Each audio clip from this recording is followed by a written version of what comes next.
So we can't talk about marriage without talking about trust. Marriage is all about trust. And I think we all know that. That feels like a pretty known component. It's like, okay, great. I don't need to watch any more of this video because I already know that. However, however, here's why we're bringing it up as we're talking about premarital things and conversations. And that is that we can't talk about trust. We don't need to talk about trust unless we talk about the inevitably true thing that's going to happen, and that is that there will be betrayal. You are going to know betrayal. If you haven't known it already, it's something that is coming. It's So, coming. welcome to the Thrive Marriage Lab. I'm Tracy Johnson. I am a story work coach and supervisor at Restory Counseling. And my name is Chris Bruno, and together with my wife, Beth, we post videos to help you understand the why behind the what. Because we believe the more you explore your story, the deeper your connection will be. And if you like what you're hearing here, we invite you to hit that subscribe button, turn on notifications so you don't miss a beat in helping your marriage thrive. We are in a series for premarital couples, couples that are engaged, wanting to do some work on their relationship before they walk down that aisle, which is brilliant and beautiful and necessary. And here we are in a conversation about trust and betrayal. So, as Tracy just said, welcome to the Thrive Marriage Lab, and welcome to the reality of some of the things that you do need to address before you walk down that aisle. So when we think about trust, it kind of comes with the word truth. It might come with the word betrothed. Like what is this thing that we're talking about? What is it? What does it even really mean? To have trust um and to share that with your spouse. And I love the way you talk about it. You use a word you like. A word I like. Which word do I like? You like the word troth. You like that word. You like the word Oh, troth. gosh. Yes. Okay. We can edit that out a little bit. No, I want to leave it. Let's just leave that exactly that way. Which word are you talking about? Oh, yeah. So you just named several words, and they're all related, right? There is the trust, truth, betrothed, the troth that we have. The issue is when you think about the word betrothed, when there is a couple that is betrothed or a person who is betrothed, there is a promise that has been made. There is a ruling narrative, a trust narrative, a truth narrative that you have attached yourself to. That there's something that you've said yes to and has said yes back to you. That now is your truth. You are betrothed to that truth. And that betrothal creates a level of trust. It actually says, I am committed to you, you are committed to me. And that commitment builds that bridge of trust between us. I know that when I step out onto that bridge, that it is going to hold up the weight of what I bring. We like to talk about trust as a bridge between two people, because it is that sense of like, there is a sense of risk that when I take a step out, is it going to hold me?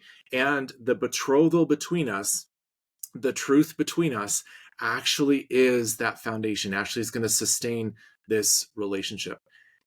And as you said just a moment ago, like, there are going to be some cracks. There's going to be some betrayals. There's going to be some issues that we trip on along the way.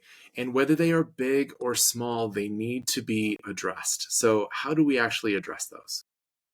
It's a great question. I have always really appreciated how Dan Allender defines betrayal as the breaking of an implied or stated commitment to care. Yes. And I think in the realm of marriage, that feels like such an important way to hold what trust is really tied to this sense of like, you've made a commitment that you're going to care about me.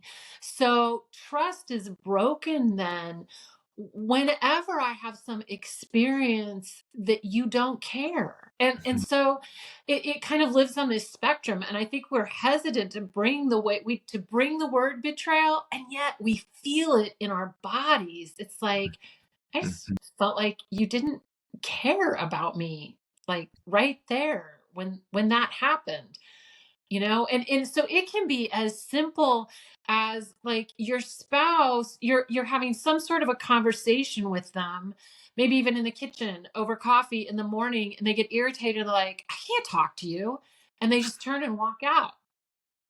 And Hmm. it's like, wait, well, why, where'd you just go? Just Like, you just happened. Yeah. left. What just happened? And it feels like in that moment, it's like it's a little micro moment of, I don't care anymore. I can't stay in this conversation with you. Hmm. Right.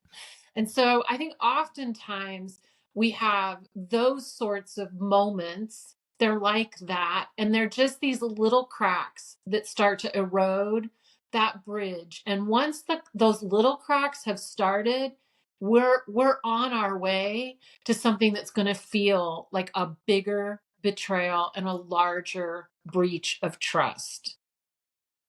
Yes, and I love that you just said cracks because what as we're talking about the bridge metaphor and all that, I can just imagine, right, that there are some cracks in the pavement of this bridge that goes across the water. There's some cracks in the pavement that, unless they're addressed, they will get bigger.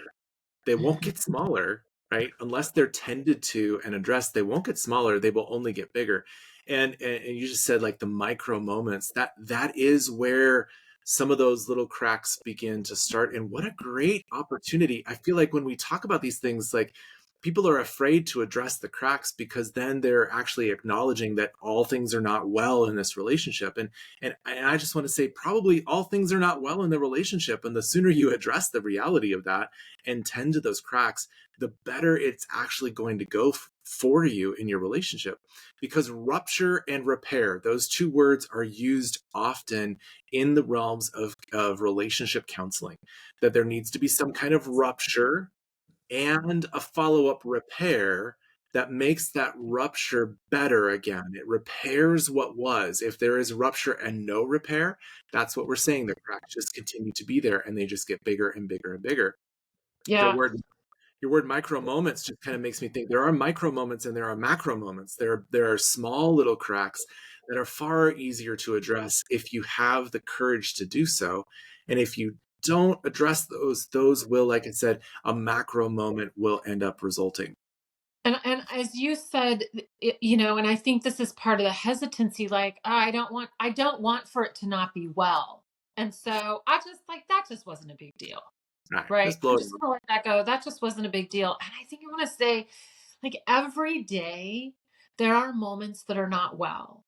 It doesn't mean Mhm. that that's the overarching like narrative of your relationship, but Right. it can become the overarching narrative of your relationship if you continue to act like these unwell moments just don't matter. And so Mhm. this small repair of just even coming back in and saying, "Hey, I felt frustrated. I walked out on you. I am sorry. Like, that was about me and what was going on. There's probably a bigger conversation here. I have to go to work, but I just want to say, like, I know I walked out." Mhm.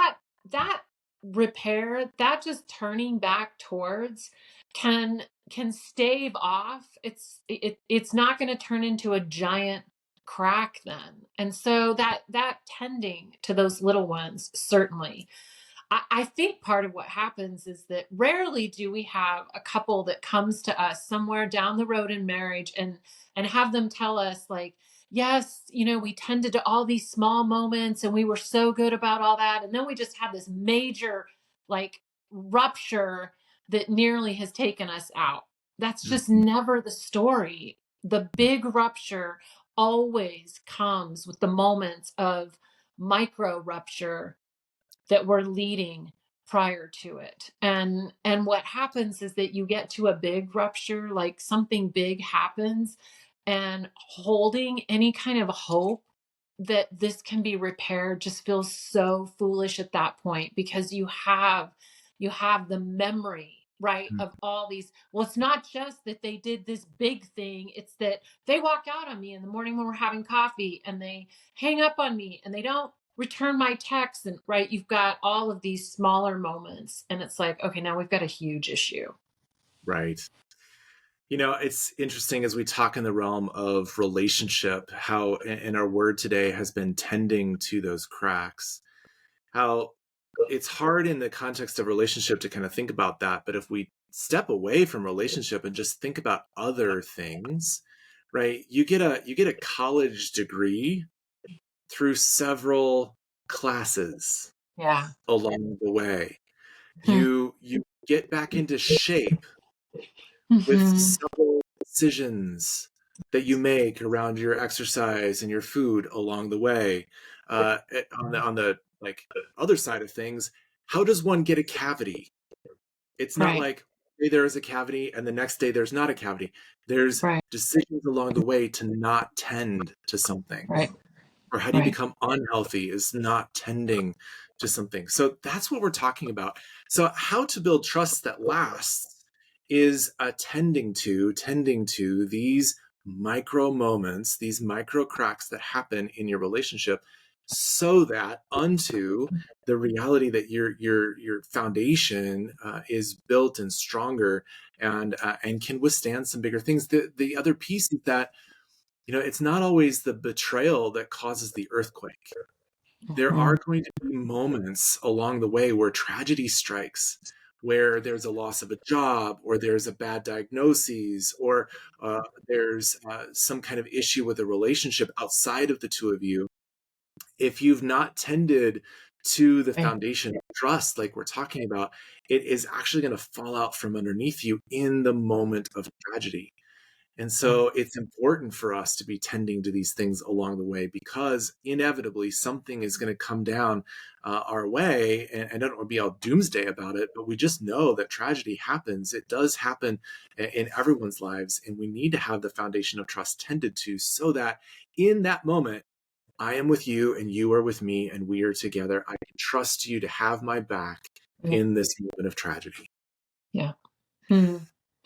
So That is a heavy topic. it is So next time we're going to not take so on heavy. I think it's an equally heavy Yeah. topic, but hopefully more fun to talk about. It's a And fun heavy. so, yeah, Yes. next time we're going to talk about how to explore the story of sex in your marriage. No premarital video series can be absent of a topic of sex. So join us.